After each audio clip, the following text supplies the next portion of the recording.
Əziz və dəyərli müsəlmanlar, Allahın salamı, rəhməti, bərəkəti hər birinizin üzərinə olsun. Allahın iznilə bu dəvəki çatdıracağımız mövzu halal qazanc haqqında olacaq. İslam dini gəliş səbəbi bizlərə düzgün bir şəkildə yaşamağımızı və bu yaşayışımızı halallıq üzrə etməyimiz üçün gəlir. Çünki bir insan halal rızıq qazanarsa, onun dolanışığı da gözəl olar və heç bir zaman çətinlik çəkməz. Bəzən bəli biz çox şey istəyirik. Maddi cəhətdən olsun deyə çox şey istəyirik. Amma Allah subhanahu wa ta'ala bizə buyurur ki, sən halal və təmiz olandan, tayyib, yəni təmiz olandan seç, Allah subhanahu wa ta'ala bərəkət verəcək. Və bizdən öncəkilərin yaşayışına baxdığımızda Allah'ın olsun az bir şey qazanırdı, amma xoşbəxt dedilər. Allah subhanahu wa ta'ala Quran-Kərimdə buyurur ki, o siz üçün yeri ram etdi, onun yollarında gəzin və Allahın verdiyi ruzdən qidalar. Bu göz sizin üçün yeri sizə ram etdirib. Yəni bu yer üzərində olan bütün canlılara biz baxsaq, Allah subhanahu onları bizim ixtiyarımıza verib. Yəni elə bir heyvanlarla biz qida əldə edirik ki, bizim onların qarşı hər birimiz acizik. Amma Allah bizə onları rızqı getirir onlardan. Və halal bir rızqı getirir. Və bu ki siz də onlardan yiyin. Və İslam dini bizə bir nə öyrədir? Öz əl əməyi ilə. Allah Resulü sallallahu aleyhi ve sellem buyurur ki, alın təri ilə, yəni əziyyət çəkilmədən qazanılan hər bir pul haram. Yəni burada ancaq tərləmək deyil, yəni öz zəhmətini yiyəsən. Kiminsə malın qəsb edim yiyim deyil. Bizə Allah subhanahu Quran-Kərimdə peyğəmbərlər misal çəkir. Nuh peyğəmbər dülgəri ilə məşğul idi. Öz əl əməyi ilə dolanırdı. Allahın peyğəmbəri idi. Allah subhanahu wa ta'ala istəsəydi, Allah ona hər bir şey verərdi. Amma öz əl əməyi ilə dolanırdı. Və Allah subhanahu wa ta'ala onu imtihan eləyəndə də başqa bir şeyini imtihan etmədi. Dülgər idi deyə gəmi düzəltməyə əmr etdi.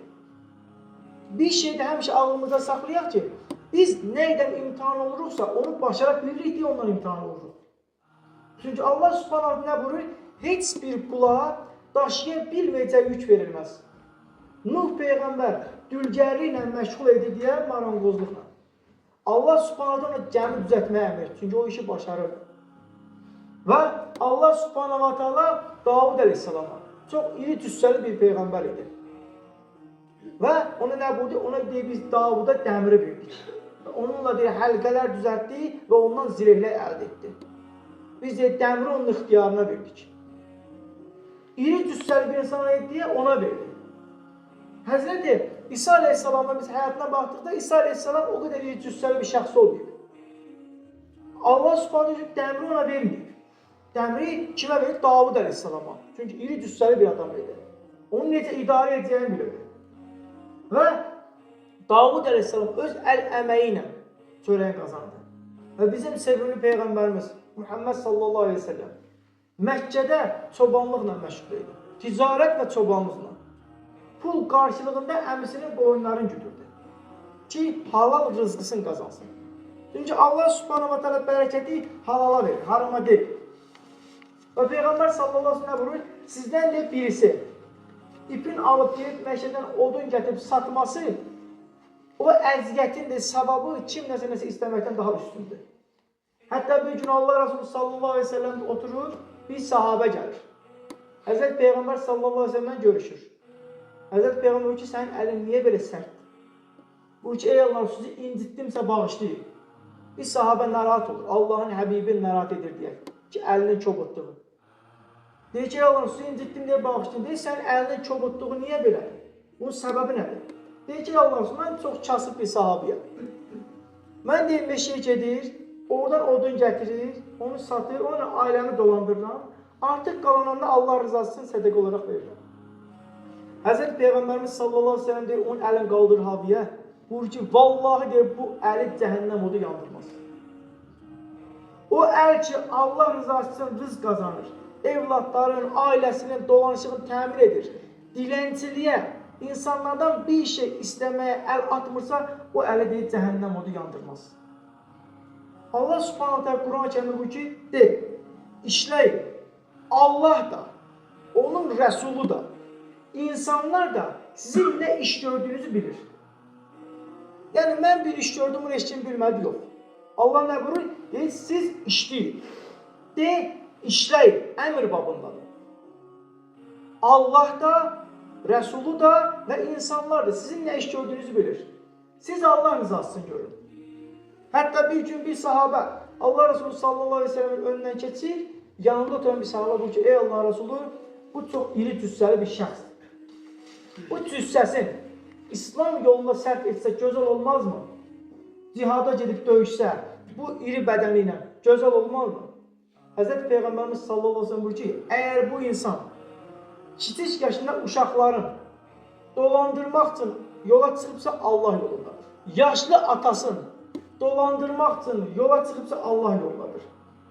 Özünü dilənçilikdən uzaq tutmaq üçün çıxıbsa Allah yolundadır.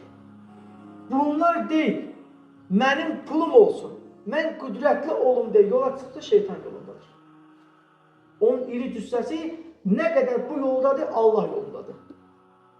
Uşaqları, atası, anası və insanlara sədəqə vermək. Bu yolda deyə bu cüssəsini sərf etsə, cihadda olmasa belə savab qazanır.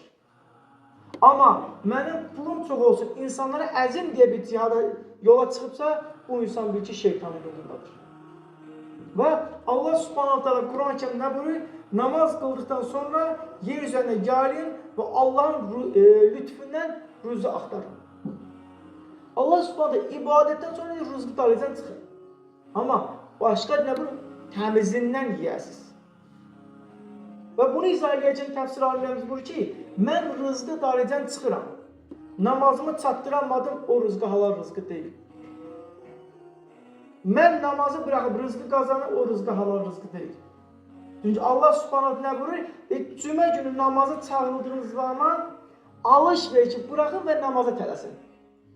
Və o zaman sənə alış-veriş qadağandır. Çünki Allah subhanahu fərz bunu buyurur. Və nə buyurur ayətin davamında? Namazınızı bitirəndən sonra yer üzərində dağılın və Allahın lütfündən rızqı qazanın. Sənin üçün rızqı qazanmaq Allah subhanahu buyurur. Sən dünyaya gəlməmişdən öncə sənin rızqını yazır. Hətta Allah Resulü sallallahu aleyhi ve sellem buyurur, deyir, elə bir kuş yoxdur ki, səhər deyir yuvasından ad çıxar, axşam deyir Allah subhanahu onu dala tox qaytarar. Amma nə ilə? Halal rızqı ilə. Zaten bunu qazanırıq. Niyə malımızı haram qataq? Allah Resulü sallallahu aleyhi ve sellem buyurur ki, bərəkətin deyir 9'u ticarətdədir. Amma deyir, ticarətə də yalan dolan çox qarşı. Ona görə sədəqələrinizlə onu təmizləyin. Hər birimiz işləyirik. Müəyyən işlərdə, hərəmizin bir işindən dolayı rızqımız gəlir. Amma Allah rızası üçün bunun halalına diqqət edək. Çünki haram rızqı gedən bir bədən sağlam ola bilməz. Böyük bir İslam alimlə deyir ki, əfəndi mənə nəsiyyət et. Deyir ki, 3 şey buyur. Dilini mühafizə eləyəsən, salihlərlə bərabər olasan və ağzına girənə diqqət edəyəsən. Qidalandığın halal rızqına.